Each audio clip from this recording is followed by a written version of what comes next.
Но это невозможно писать, потому что если вы этого не переживали, вы как бы не представите себе, насколько это громко, насколько это прямо вот над тобой, но оно прямо над тобой. Я выглядываю из окна, то есть я сижу на полу, я просто смотрю в окно, и я понимаю, что летит этот истребитель. Ну, это жесть какая-то, это просто это невообразимо в 21 веке, это невообразимо.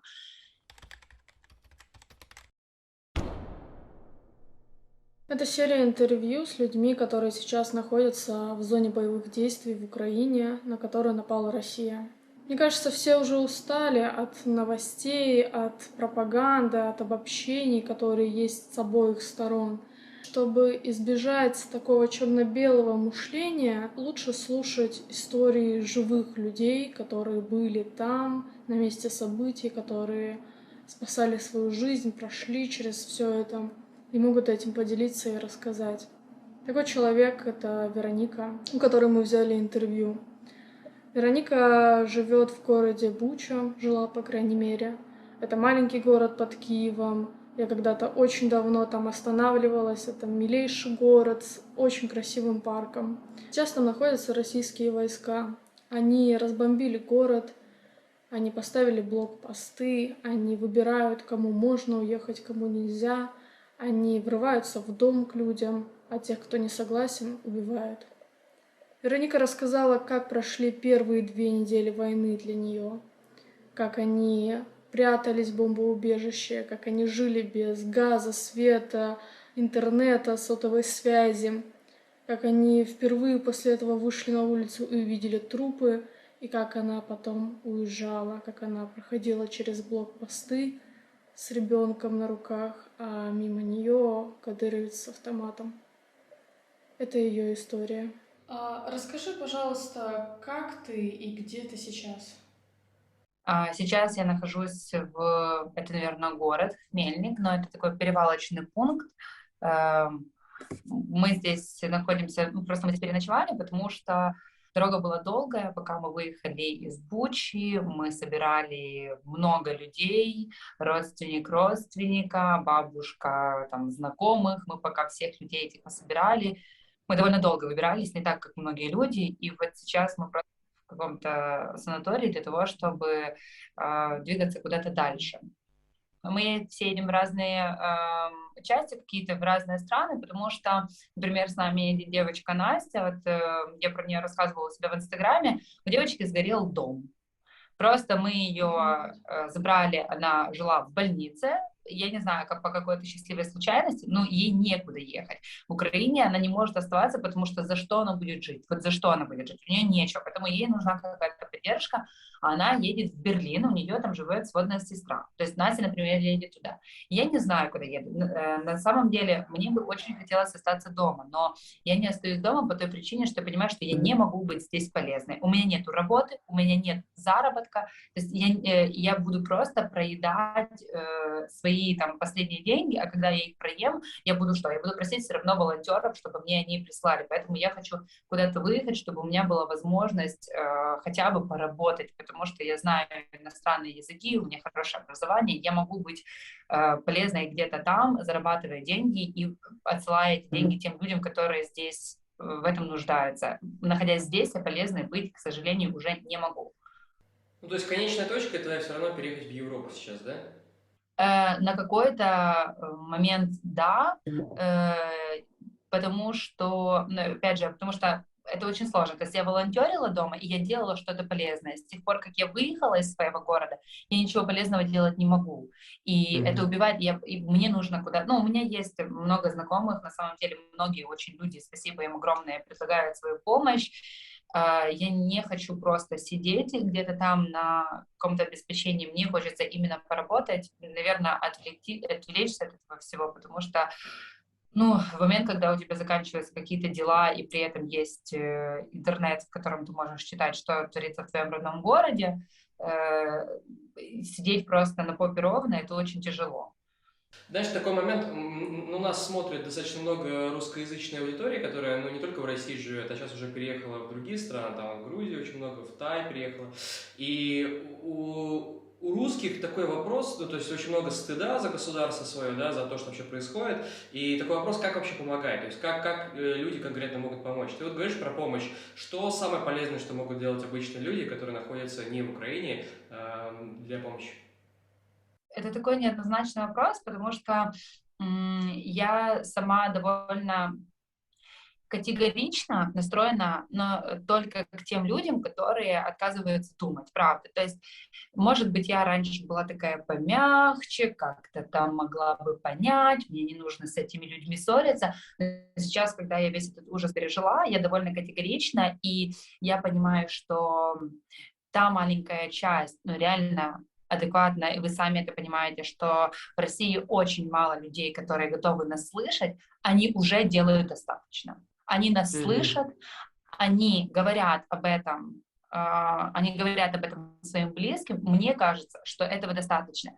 Мой муж, он сам из России, он в 2013 году переехал в Украину, потому что Путина выбрали президентом. То есть это россиянин, который уехал из страны, потому что ему не нравилось правительство.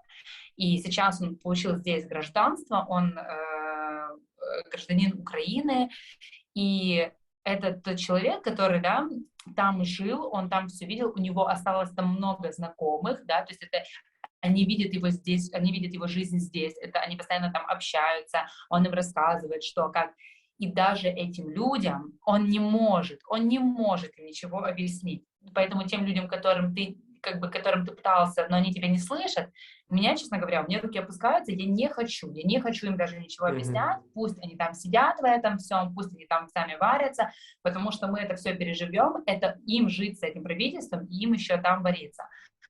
А те люди, которые уже слышат, им ничего больше делать и не надо. Тем, что они рассказывают, что, ребята, это так, да, они тем, что они рассказывают, этого уже достаточно.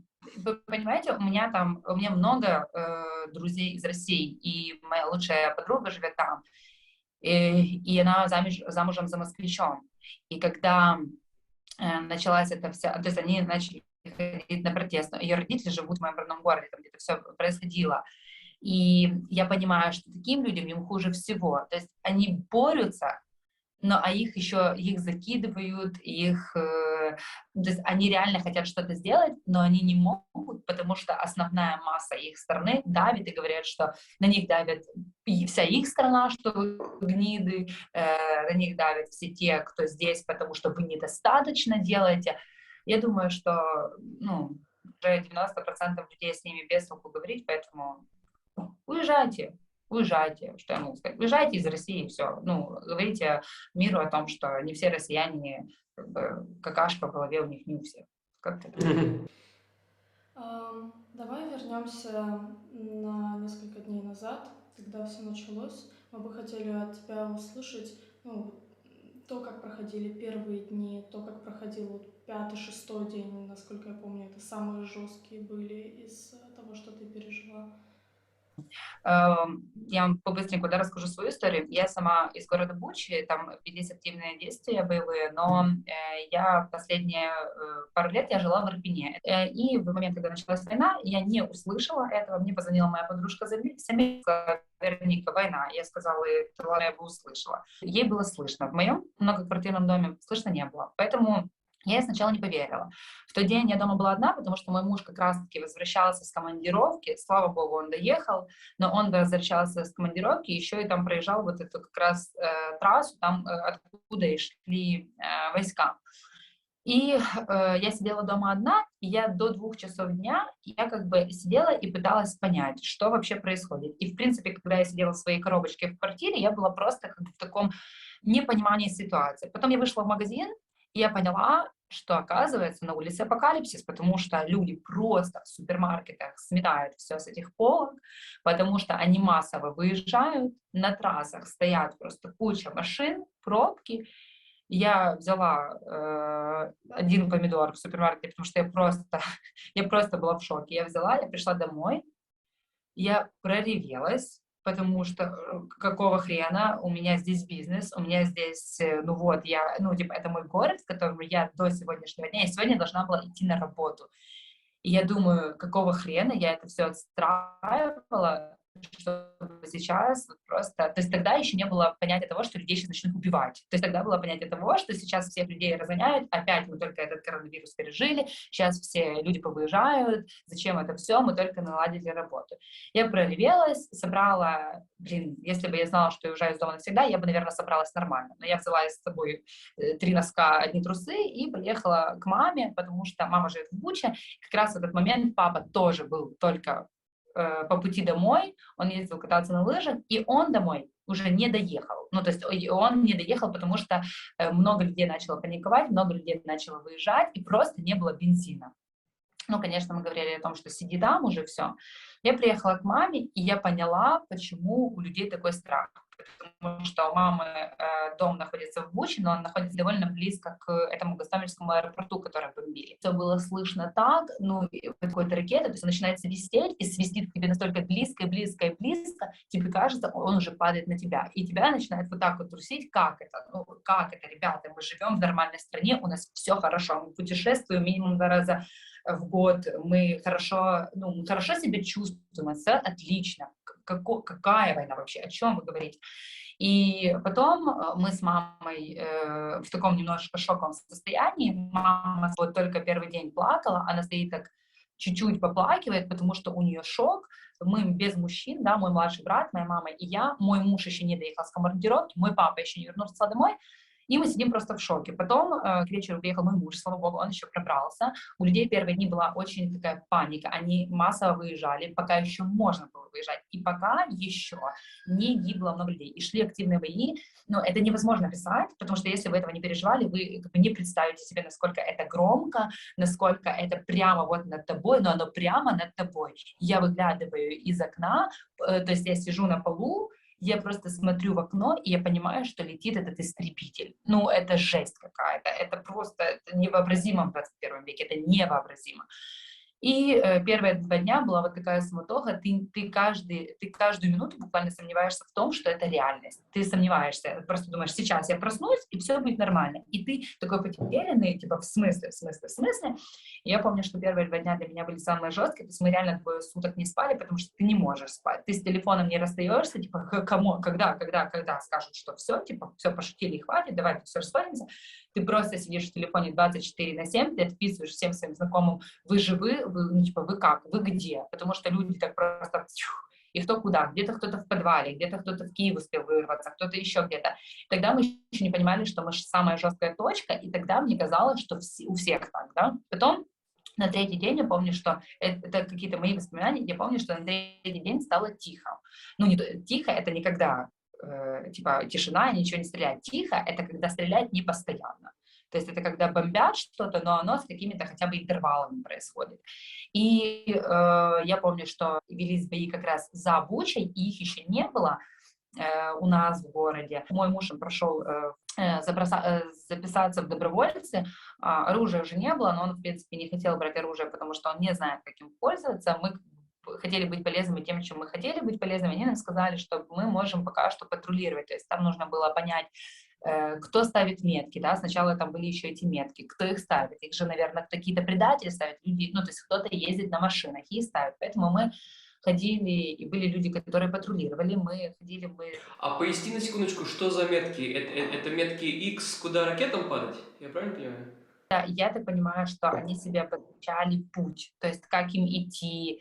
Я не знаю, я вообще даже над этим не задумала. Они бывают такие, как кружочки, в кружочке какой-то крестик.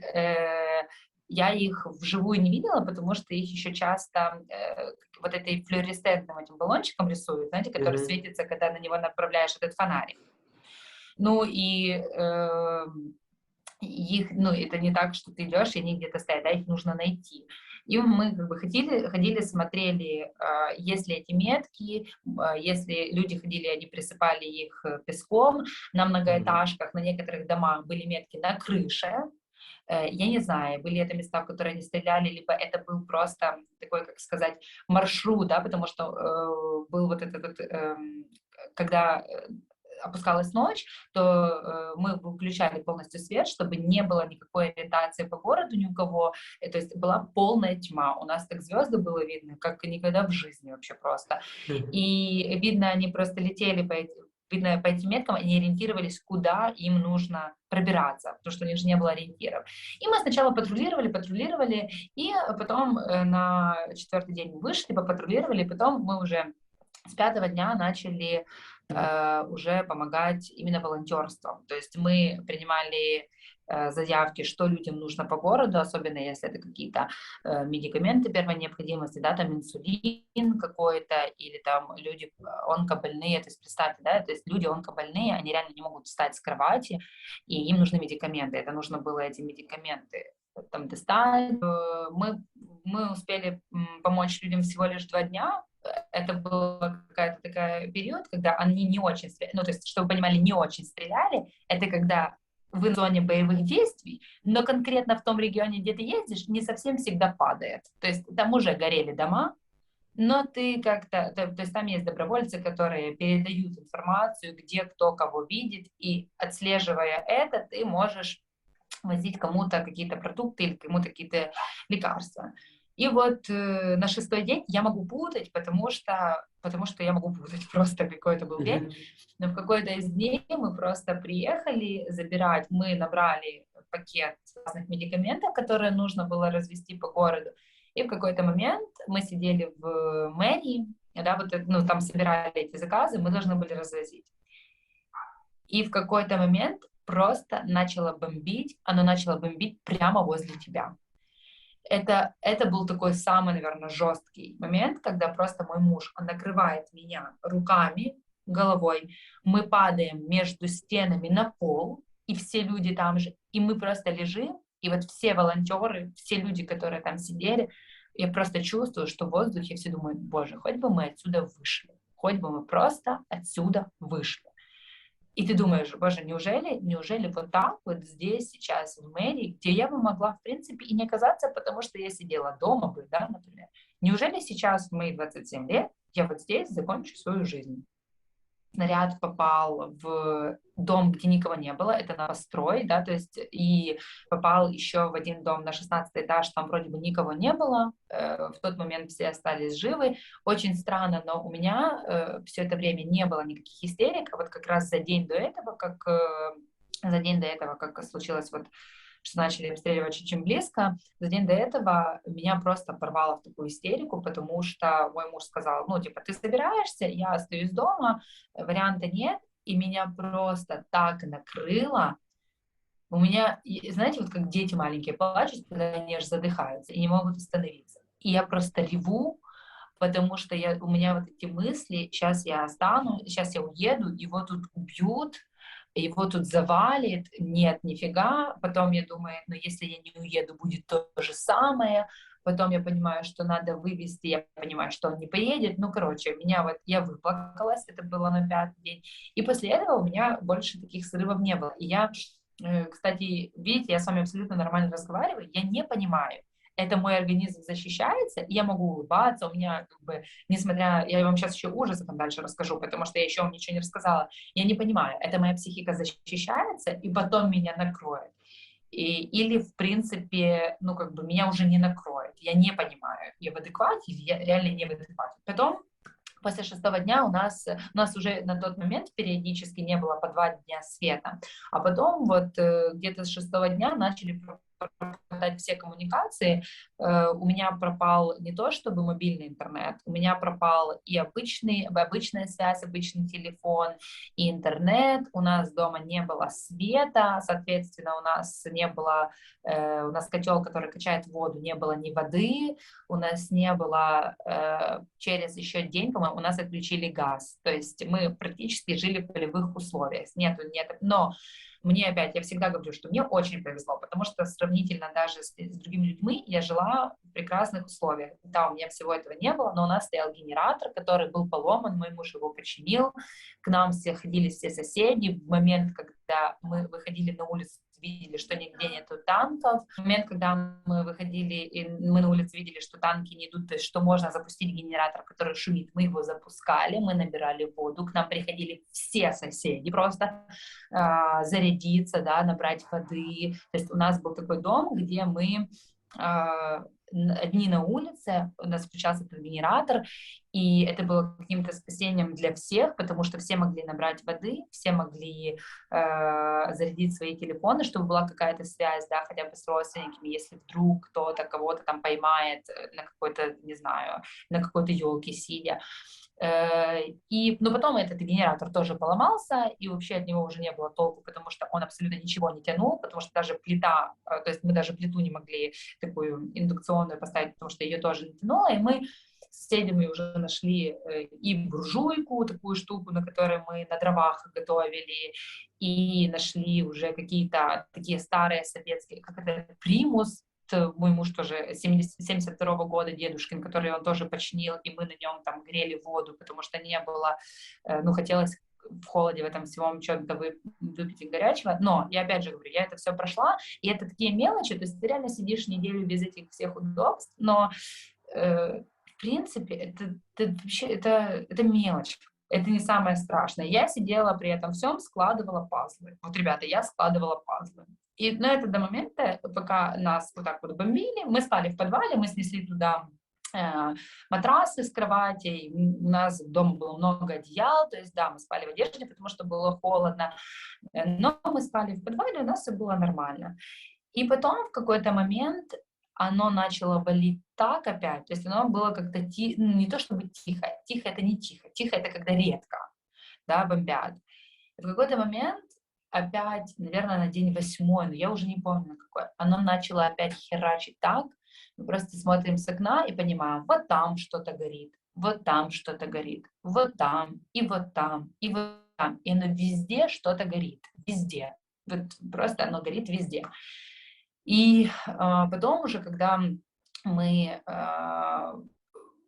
все люди уже начали кипишевать, что нужны зеленые коридоры, что нужно выезжать, когда уже вот появилась возможность из дома выходить, да, мы просидели там 4 дня, нам сказали вообще нос не высовывать, потому что вас просто перестреляют. Это было там последнее сообщение, когда была связь. Все, дома и никаких компромиссов. Потом, когда моему мужу дозвонилась его мама с Одессы и сказала, что в Буче объявляет зеленый коридор, потому что к нам эта информация не доходила, мы сидели себе в доме и знать не знали, то мы вышли в центр, и мы увидели весь этот ужас.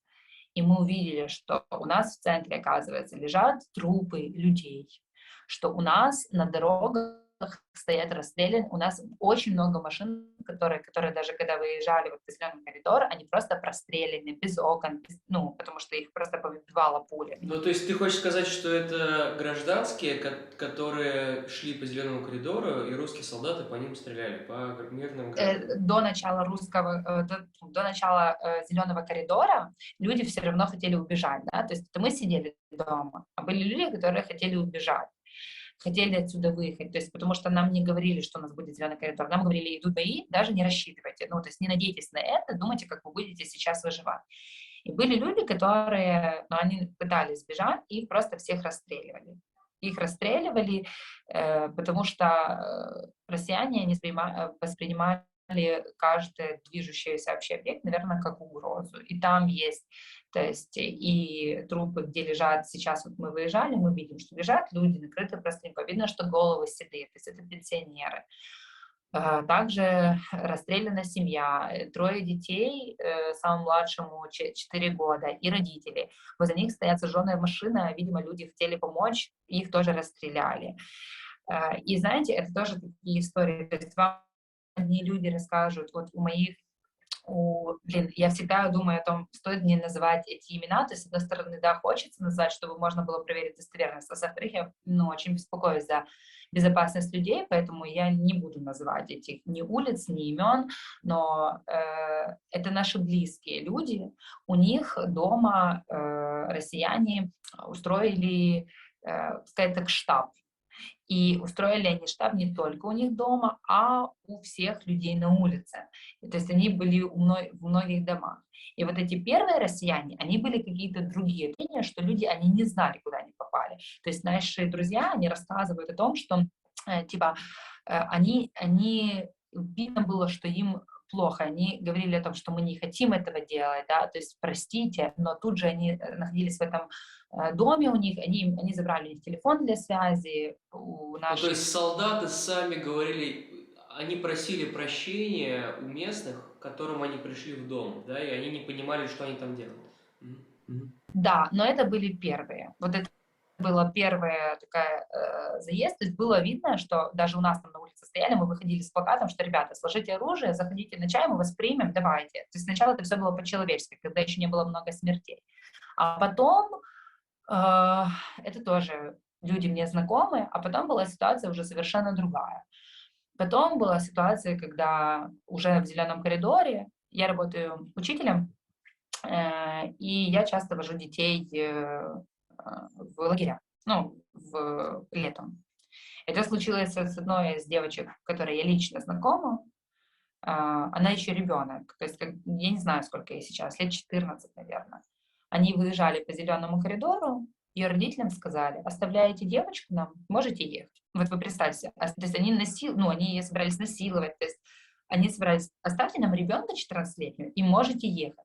Мама вымаливала просто на коленях, ну, то есть вы представляете, что пережила эта семья, да, она вымаливала на коленях, чтобы ей дали этого ребенка. Его отдали, а я не знаю, а если девочка ехала без родителей? Конечно, очень много среди знакомых говорят именно про буряты, это называется, да, вот с раскосыми глазами, именно про бурятов. Они просто творят там дичь, у нас вот волонтер, это тоже лично знакомый нам человек, с которым мы выгружали продукты для людей.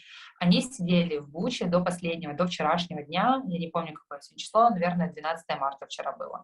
До 12 марта вчера они выехали, потому что к ним 3 дня подряд заходили люди, они заходят, кацапы, русские, россияне, они заходят к ним домой, и они говорят: а что ты нервничаешь, расслабься.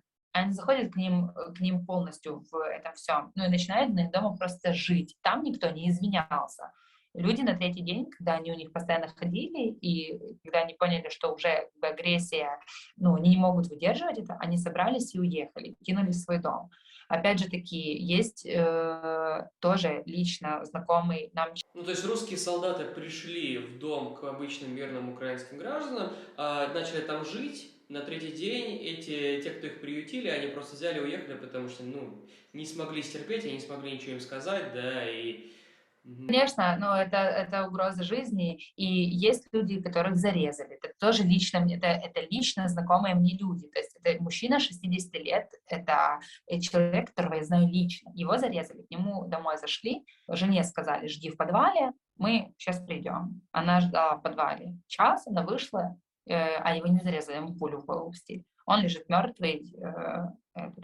То, что творится в нашей больнице, это кошмар. Девочка лежит с Гостомеля с оторванной рукой, но то, что у нее оторвана рука, это еще не самое страшное, что с ней случилось. Они начали бежать, их начали обстреливать, папа погиб на месте, девочка ранена, они с мамой выбежали из этой машины,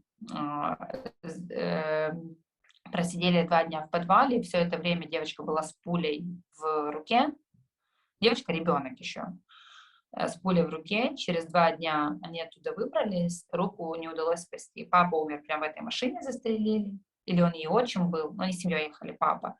Мама с девочкой спаслись, с мамой все нормально, девочка ампутировали руку. Вот это то, что, да. Волонтеры в Гостомеле ездили, развозили еду, их убили вместе с их мэром. Это тоже, это какая-то там, не помню, это какой-то еще, 6-й день.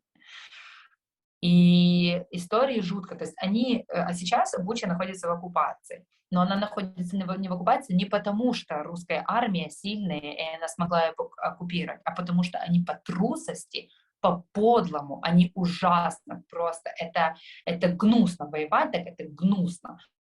Они за спинами мирных жителей, они просто и шли по домам. То есть, понимаете, они шли по улицам, где живут люди. И наши войска, они не могли там их уничтожать, потому что там бы погибли мирные люди. Они просто позабирались в дома, в квартиры к людям, и нашим пришлось отойти дальше, потому что иначе они бы убили их вместе с, ну, то есть, если бы наши убивали там русских, они бы убили их вместе с нашими людьми. Ну, то есть это не единичный случай, это прям целая тактика такая была ходить по мирным городам, да, ой, по мирным домам просто, да, и захватывать их изнутри. Да, то есть у них позаканчивалась еда, они начали лезть в дома, отбирать у людей эту еду, они начали селиться в их домах. Ну, типа, он там идет, воюет, потом он как к себе домой заходит в эту квартиру и проводит там время. Они там меняются, они там спят, едят. И есть, конечно, среди них люди, которые вообще не понимают, что происходит, потому что это там, ну, среди русских этих военных, потому что это мальчики 2000-х годов рождения. Это 2000, 2001, 2002. Ну, вы понимаете, какой это возраст вообще у людей?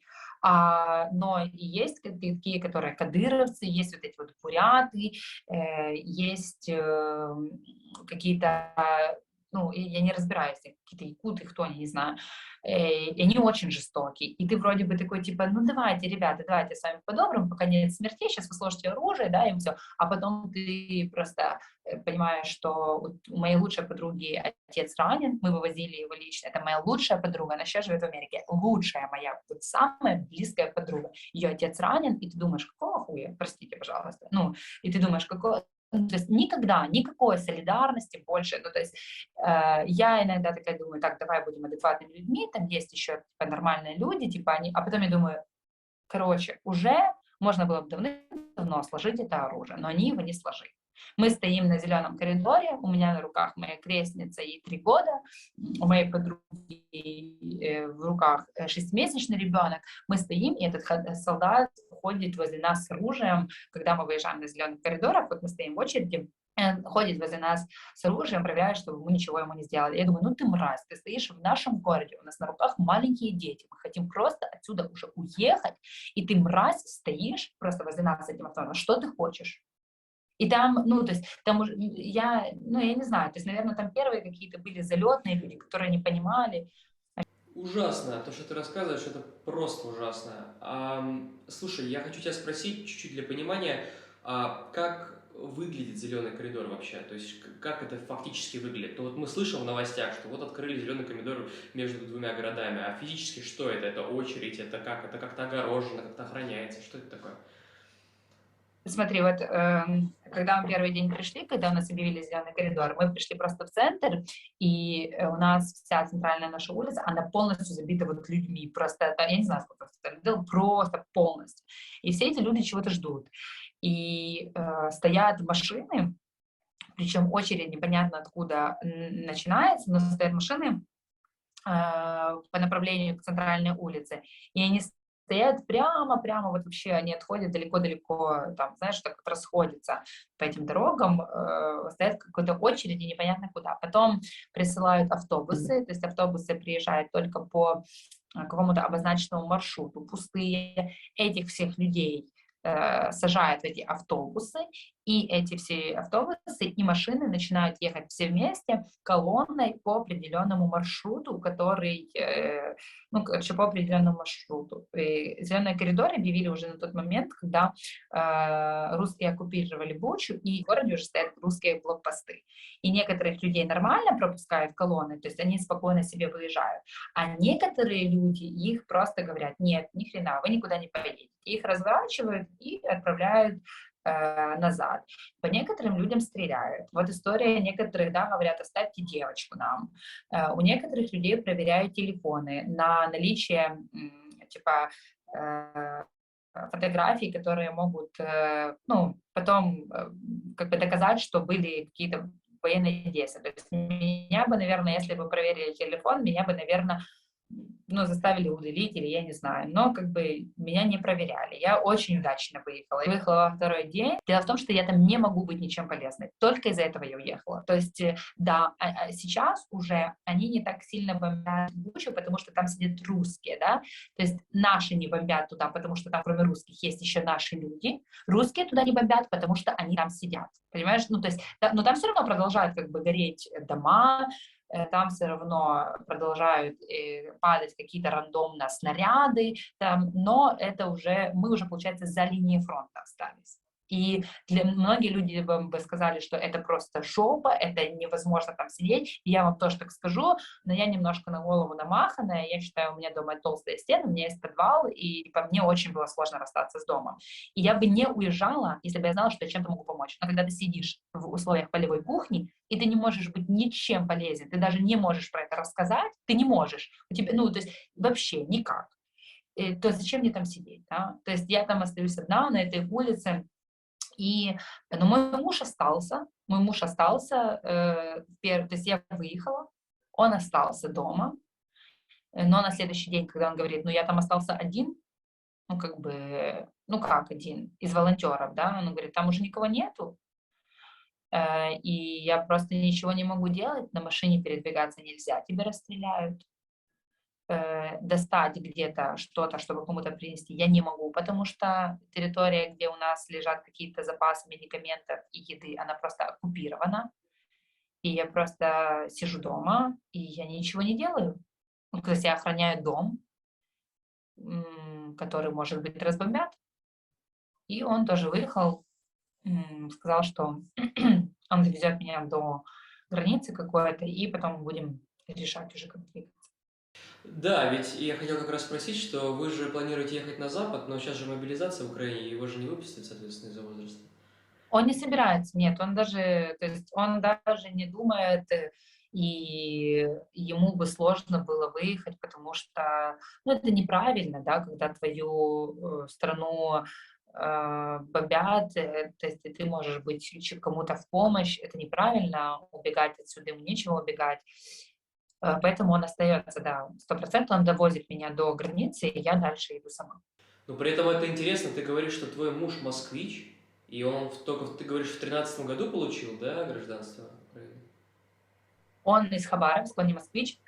Это тоже у него родители, да, их бабушка, по-моему, их или дедушка его раскуркуливал. Меня, знаете, было такое, когда по-русски я забыла, как называется, ну, куркулип, это по-украински. Когда, короче, сослали его туда, в Хабаровск, туда сослали, потому что у него было свое хозяйство, его сослали в Россию, и потом, получается, его родители, ну, его дед, да, там родил детей, они жили в Хабаровске все, и в 2000, ну, у него семья всегда была такая довольно оппозиционная, и они там боролись за это все, и потом, да, когда Путина выбрали президентом, они выбирали, куда уезжать, и они выбрали Украину.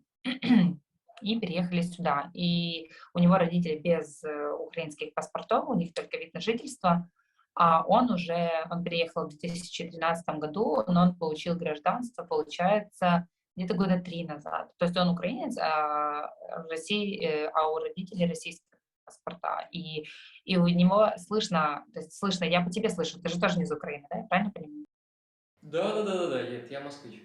Да, но у тебя и более ярко выраженный акцент, у него тоже есть акцент, и никогда никаких проблем как бы с этим не было, это все неправда. И тут же в этой же ситуации есть вот такие люди, которые приезжают сюда, не понимают, что здесь все нормально, и тут же есть, блин, родные их братья, сестры, тут же есть двоюродные братья, сестры моих родителей, которые живут в России, и ты им говоришь: алло, у нас война, ваши нас бомбят. Да, я говорю, у нас с Юлей такая ситуация, потому что у Юли родители, ну, Юля украинка, вот, и, ну, у них только вид на жительство, то есть у них российские паспорта, вот, а я русский, как бы, я вообще, как бы, у меня нет. И то же самое, то есть вот с семьей, объяснить семье, что то, что происходит, ужасно, это и прям иногда не представляется возможным, прям ты как будто бьешься сквозь стену, и в какой-то момент, как ты говоришь, опускаются руки, ты понимаешь, что, ну, бесполезно людям вообще что-то объяснять, да, можно просто... Думаю, что это на самом деле вопрос времени. Я думаю, что все-таки, хотя, ну, я не понимаю, как люди могут не видеть то, что на них весь мир накладывает санкции. Я не понимаю, как они могут не видеть, что весь мир говорит, что это же не только одна Украина говорит, об этом говорит весь мир. Я не понимаю, как это возможно, что весь мир говорит: алло, вы посмотрите, а они такие: нет, неправда. Но это как бы, мне кажется, ребят, если вы сидите в Москве, то выезжайте, потому что мне кажется, что там будет скоро Северная Корея. 100%. Да. 100%. Слава богу, мы не там. Слушай, у меня к тебе немножко такой ужасный вопрос, но мне кажется, это важно передать людям, которые вот никогда такого не испытывали, я надеюсь, не окажутся в такой ситуации. Но каково это проходить мимо трупов обычных гражданских людей и мимо расстрелянных машин? Слушай, ты знаешь, я знаю, где они лежат, эти люди, но я на них, как это называется, сведомо, умышленно не смотрела. То есть я знаю, где лежат эти люди, и я просто опускаю голову, потому что я не хотела бы это видеть. У меня есть фотография, где есть машина, и рядом с ней расстрелянные люди лежат. Я сделала ее, потому что я издалека не заметила этих людей. И потом, когда я открыла ее и приблизила, я понимаю, что возле нее лежат трупы, то это, конечно, жутко. Это жутко. Мне кажется, что, понимаешь, просто организм, наверное, защищается. То есть ты, несмотря на то, что ты все это прошел, оно меня еще не догнало. Оно меня еще не догнало. То есть это жуть. И самое жуткое — это не люди. Самое жуткое, да, ты слушаешь о детях. Вот это самое жуткое. То есть истории, когда из дома выезжает машина людей, они приезжают на русский блокпост, чтобы их выпустили. Они говорят: нет, мы вас не выпустим. Разворачивают их назад. Видя, что в машине сидит ребенок, они начинают по этой машине стрелять, и ребенок 4 лет ранен. Вот это самое жуткое. Вот это самое жуткое. Это, ну, сейчас я как-то говорю об этом, и я могу говорить с вами спокойно, потому что, наверное, я у себя в голове не рисую этих картинок. То есть я вам передаю информацию, но я ее, слава богу, не переживаю. В момент, когда ты это видишь, у тебя, конечно, такой, типа, ну, ты цепенеешь просто. Когда вот я увидела этих, да, стариков, и я такая просто: как? И слава богу, что я никогда не видела детей. Вот слава богу, что на глаза мне не попались дети. Потому что даже видя этих стариков, накрытых простынкой, ты думаешь: хорошо, что это старики, они хотя бы что-то успели пожить. Хотя, ну, это, да, это не меньшее преступление. Но ты думаешь: хотя бы это старики, они что-то успели увидеть. А если это дети, у которых не было еще жизни, если это разбитые судьбы родителей, у которых был один ребенок, а теперь он лежит уже, и их же там, ну, там же нет возможности похоронить, они же не дают, то это, конечно, жутко. Это страшно. Есть фотографии в интернете, их можно найти. У нас там из Бучи выходили, у нас же мосты все взорваны, у нас невозможно подойти к Буче через мосты, все мосты взорваны, чтобы когда на нас начали наступать, наши взрывали мосты, чтобы русские не прошли дальше. У нас только и объездными путями есть. Но напрямую через Бучу пройти невозможно. И люди сейчас, поскольку они не могут проехать, они сейчас выходят, когда зеленые коридоры, они сейчас выходят из Бучи до Ирпеня пешком, и чтобы дойти до автобуса, когда объявляют зеленые коридоры. И вот когда они идут, там есть улица у нас, это самая кровавая улица. Там разбили русскую колонну в одни из первых дней, и там просто месиво. И там есть фотографии, там много очень погибших именно русских. И есть фотографии, там, где люди просто идут, и рядом просто вот лежат трупы русских. Просто. И они вот идут там вперед. И, ну, как бы идут с детьми, идут, вот все, и рядом лежат трупы. Там есть... Это трупы русских солдат, да, для уточнения? Да, это там есть улица, там, где разбили колонну. И самое жуткое, что еще, что Россия делает ужасно по отношению, опять же, к своим людям, они не забирают трупы. Они их не забирают. У нас Укрзалезница, это наша логистическая компания, это поезда. Так вот, Укрзалезница предоставляет как это называется, вагоны, типа морозилки. Они предоставили, но их даже никто не стал там собирать. Они просто лежат. И у нас по улице ездила машина груз-200. Я надеюсь, что вы не знаете, что это значит, потому что я узнала значение этого термина не так давно. Это мертвые тела. И у нас по улице, я выглядываю в окно, смотрю, ездит какой-то белый грузовик. Сзади написано «груз-200». И, то есть наши люди собирают эти трупы, не их люди. И тоже такая вот история. Мы стоим, волонтерим, такой кипиш, так как-то все метушатся все, мы волонтерим, как-то кто-то собирает медикаменты, кто-то там договаривается, так, все шумно, шумно, шумно. И приходит мальчик, 14 лет. И его даже не видно, там такая стоечка, знаете, как на ресепшене. И приходит мальчик, и его за этой стоечкой не видно. И он так говорит, я хочу что помочь, ну, как-то на него не обращает внимания. Мы выглядываем, и он говорит, мы хотели помочь, мы там трупы в пакеты собрали, куда их можно вывезти? 14 лет ребенку, 14 лет, 14. Он собрал трупы кацапских солдат в пакет, чтобы можно было их куда-то вывезти. И вообще разговоры жуткие, то есть мы стоим, волонтерим, и при этом на заднем фоне люди обсуждают, куда складывать трупы, потому что это антисанитария, сейчас потеплеет, они начнут вонять, куда нам это все девать и как туда добраться, чтобы их собрать.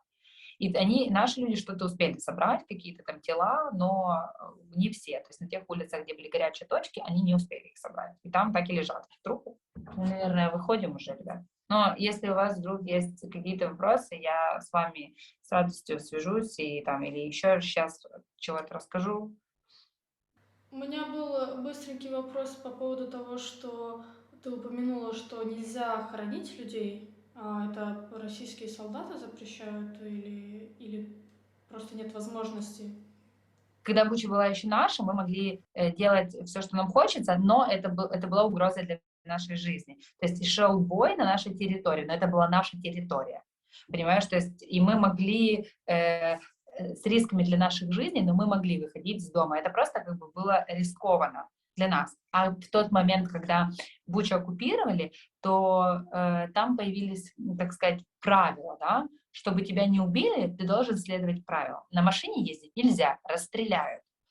То есть ты не можешь выехать из дома на машине, это опасно. Нет, ты можешь, но тебя могут расстрелять. Как бы просто, наверное, то есть просто ты видишь, что машина стреляет, поэтому ты на ней не выезжаешь. Тоже передали, типа, вязать на руки белые ленточки, типа, чтобы было видно, что ты мирный, чтобы русские тебя не застрелили, вяжешь белую какую-то тряпку себе на руку. Зоны, в которые они тебя не пускают. То есть есть дома, к которым ты пройти не можешь. Стоит блокпост, они говорят, прохода нет, ни хрена. Нам все равно, типа, хочешь ты инсулин занести бабушке, хочешь ты лежачего, то есть всем по барабану. Нет, просто нельзя. Ты не можешь туда пройти, типа, или сейчас давай, ты вот так вот стоишь, и они говорят, нет, ни хрена, типа, звездуй, и это в лучшем случае то, что они тебе говорят, могут и стрельнуть. И просто нет возможности этих людей мертвых, их нет возможности пособирать. Ну, там вообще на самом деле уже никого не осталось из волонтеров. Там уже остались в основном пенсионеры, и сейчас это просто какая-то жопа, потому что люди не повыезжали, да, те, которые лежачие, те, которые сидели до последнего момента, точно так же, как и мы, они думали, что вот сейчас, сейчас переждем или еще что-то, но сейчас там можно жить, но дело в том, что там не осталось никаких коммуникаций, то есть там нету, да, где взять еды, там ее нету, то есть мы знаем, где она лежит, ты не можешь ее достать, территория под оккупацией, ты не можешь ее достать. И если у тебя дома нет еды, то, все, ты сидишь без еды. Мне много людей писали, вначале, Вероника, чем мы можем помочь, тебе скинуть деньги, а я пыталась объяснить, что у нас деньги уже все, у нас нету денег, у нас уже все только гуманитарка, у нас там разбомбили супермаркет. Еще одна, конечно, большая проблема — это мародерство, потому что кому война, кому мать родная, да, тут же, представьте, все дома стоят без хозяев, без ничего. и кому-то, кто-то там думает, что, блин, меня сейчас убьют, а кто-то просто идет и мародерит, выносит из дома все, ну, это тоже жуть. И они мародерят, и наши мародерят, и ты думаешь, блин, гниды просто в 2013 году ограбили, и не хватает еще нам только в этом году, чтобы у нас все это выносили. Но, блин, опять же таки, ты думаешь, хрен с ним. Ну, реально, то есть у меня там тоже, у меня осталось, там жили все мои, да, то есть там остался бабушкин дом, второй бабушки квартира, там осталась наша квартира, там остался родительский дом хороший, большой, там остался мой бизнес, в который мы вложили с моим мужем все, что у нас было. У нас своя школа английского языка для детей, мы продали мужа квартиру, купили, она стоит прямо в центре Ирпеня, и ты думаешь, ну, типа, сейчас его все разбомбят, ну, типа, ну, хорошо, что живу, как-то так. Я с собой вынесла, э, Рома, мой муж, меня спросил, он был в квартире, говорит, Верник, что тебе взять? Я говорю, Ром, пожалуйста, возьми мои 2 новые пары кроссовок, я их реально ни разу не одела. Купила 2 пары новых кроссовок и не успела их поносить.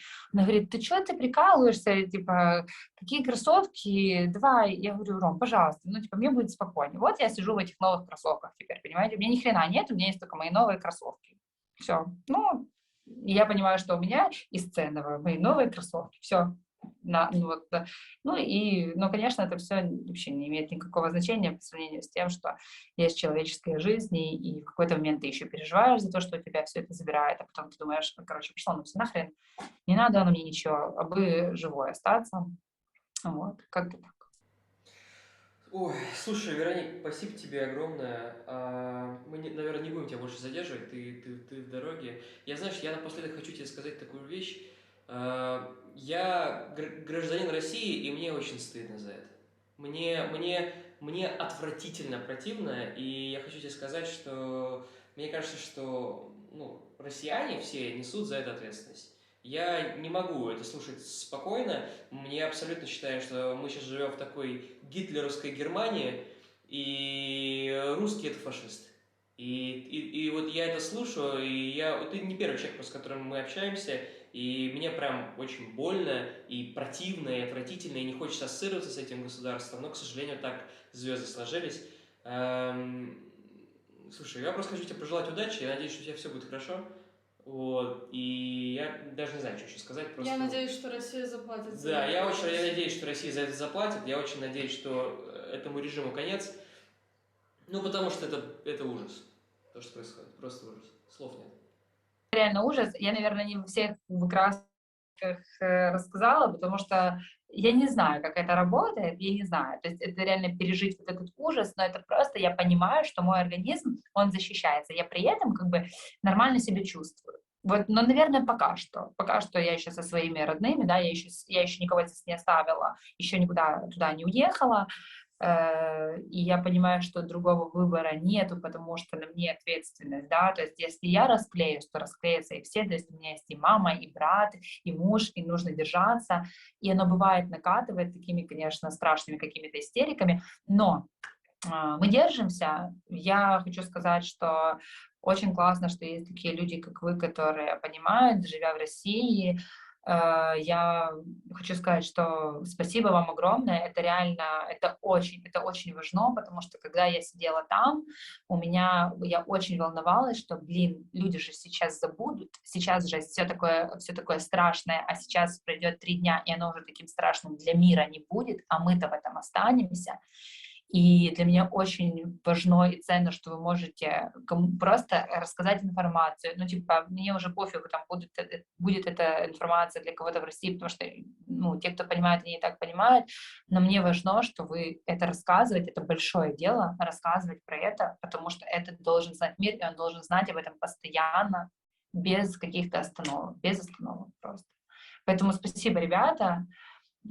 Ты себя не сильно вини, там, потому что, ну, ты все-таки оппозиционно высказываешься.